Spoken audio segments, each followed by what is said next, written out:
Staying at Disney's Fort Wilderness Campground is pretty magical any time of the year, but there are some months when it seems to be a little bit better than normal, and that is when everybody is decorating their campgrounds. So between October and January, campground guests seem to go crazy with decorating their campsites. It's a phenomenon that has been going on for years, but seems to be growing and getting bigger as the years go by.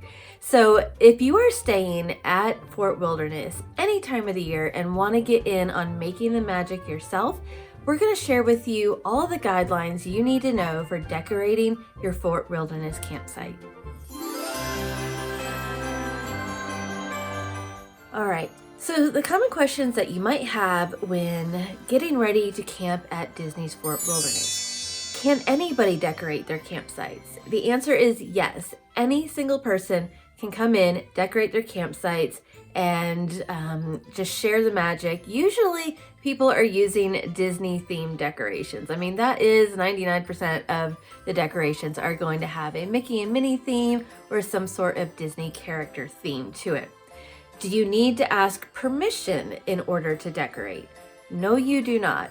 That you do not have to let Disney know that you want to decorate your campsite, nor do you need to ask for permission to do so. However, Disney does have quite a few guidelines that you do need to know before you decide to decorate your campsite. These can be very limiting in what you do, and it is for the safety of all guests as well as for the enjoyment of all guests, because not everybody is keen to have all kinds of lights and music and decorations right next to their campsite.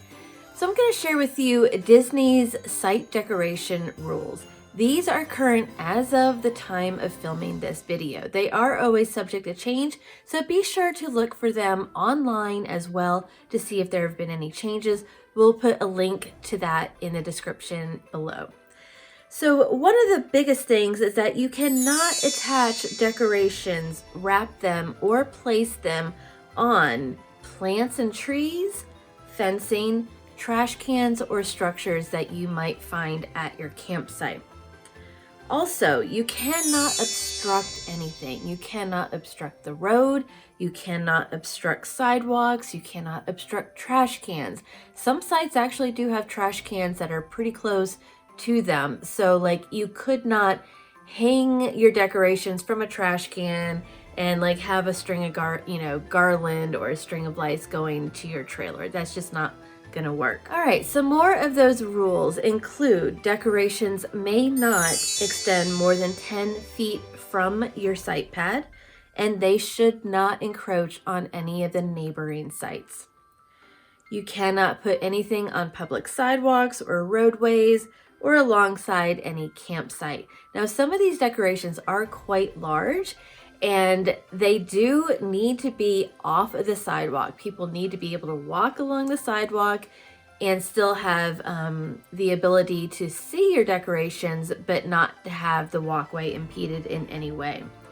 Your decorations cannot be closer than 3 feet from the roadway, nor can they interfere with traffic flow. You cannot obstruct your site post at any time. So there is going to be a wooden post at the entrance to your site with your number on it.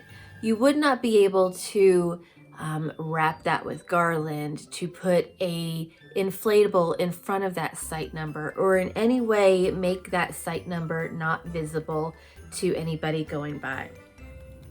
Now, as far as adding power to any inflatables and lights and anything that is going to need power as a decoration, you cannot use multiple power splitters and dividers. They cannot be connected together to create a chain in order to power the inflatables or your lights. Now, there are quite a few decorations and campsites out there. We honestly have no idea how they're getting the power to that many inflatables and lights. So it would be interesting to ask them to see how they are doing that, but you cannot have a chain of power splitters connected together. Extension cords, power splitters, and dividers must be suitable for outdoor use and according to Disney, must be in new condition. Extension cords are not allowed to cross any path or walkway. People may not be able to enter your decorations. So a few years ago, the big thing was to have these elaborate displays where you could walk through. I actually walked through like a Cinderella castle that somebody had done that was amazing. They even had a Cinderella's carriage that you could climb up in and take photos. Well, Disney has since then put that to an end. You cannot have any sort of decorations where people walk through. That includes any sort of like lighted pathway where you might have lights along like a path that you've made to encourage people to walk further into your campsite to see any decorations. That is not allowed either. You cannot use any flag, banner, sign, or other material for commercial purposes. So you cannot promote, say, your business. You cannot promote another person's business. Decorations cannot be bigger than 6 feet in height. This is also a relatively new rule. There used to be some that were towering decorations.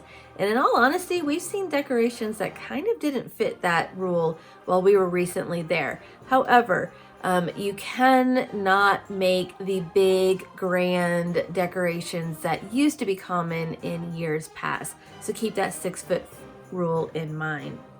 Also, the use of very bright lights or music or sound effects, any of those things, they cannot go against the resort guidelines for quiet hours. They also cannot upset your neighbors and be really annoying. And you cannot have suggestive, offensive, or obscene material. You cannot solicit sales. And then there are cabins that you can decorate. If you are staying in a cabin on Disney's Fort Wilderness Campsite campgrounds, you can decorate cabins as well. There are the same rules for the cabins and just a couple more. And that is that you can not put decorations on cabin deck stairs. Those stairs must be clear for safety reasons at all time. And decorations cannot be placed higher than the cabin windows or the door frame. So there are a lot of rules that you should follow when decorating a campsite at Fort Wilderness. However, you will soon find that there is so many ways to decorate your campsites and people have the most amazing decor. I think that the campers at Fort Wilderness go above and beyond what you could even imagine. I think they really rival Disney decorations. I mean, it is crazy what these people do, and the imaginative flair that they have for doing Disney decorations. A lot of the common questions is, how do you get that many decorations there? A lot of these people that go to Fort Wilderness and stay for like a month are relatively local. This is just what they love to do. They love to bring joy to people's lives.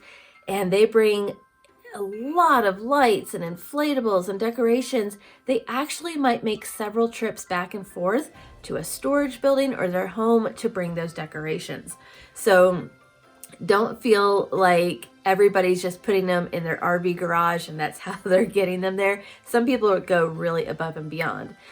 What if you were full-timing or you're coming in and you don't really have a lot of stuff to bring? You can honestly go out and go to the dollar store and buy a ton of stuff. Everybody does it. It is one of the most popular ways to decorate, especially if you're going to a cabin and you're flying in and camping that way. The dollar store is very popular. You can also have Amazon and other deliveries sent to the campground. We will put information for that in the description below. So not all campsites are created equally. There are some Fort Wilderness campsites that are relatively much larger than others. Those campsites seem to be the ones where people with the most inflatables and decorations seem to be. Is it a coincidence? Not really. While you cannot request a specific campsite at Fort Wilderness at any point in your reservation process, you can put in comments and notes saying which ones you would like to have. And there are plenty of ways on the internet to find out what each campsite looks like at Fort Wilderness. If you are going and you know you want to have a big inflatable display, you might want to do some research and see what campsites are the biggest. Then go ahead and put those sites in the notations and see if you will be assigned those sites. You can also come on your check-in day relatively early, way earlier than the 3 p.m. check-in time or whatever the check-in time is at that time. There are people that arrive at like 9 a.m. simply so they can go into guest services and request the specific campsites. That's just what happens and what people are doing. And if you want to be part of the merrymaking magic at Fort Wilderness during decorating season, which happens to be like October for Halloween, yes, Halloween decorations are becoming quite the thing, and then November and December for Christmas decorations, be sure to book your campsite way ahead. We're talking at least a year ahead.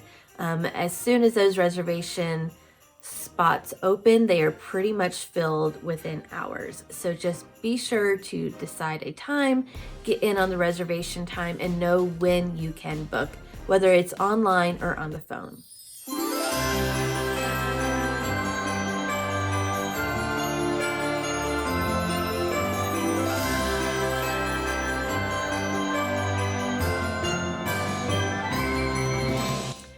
We'll put a lot more resources about camping at Fort Wilderness, which happens to be one of our favorite campgrounds all across America.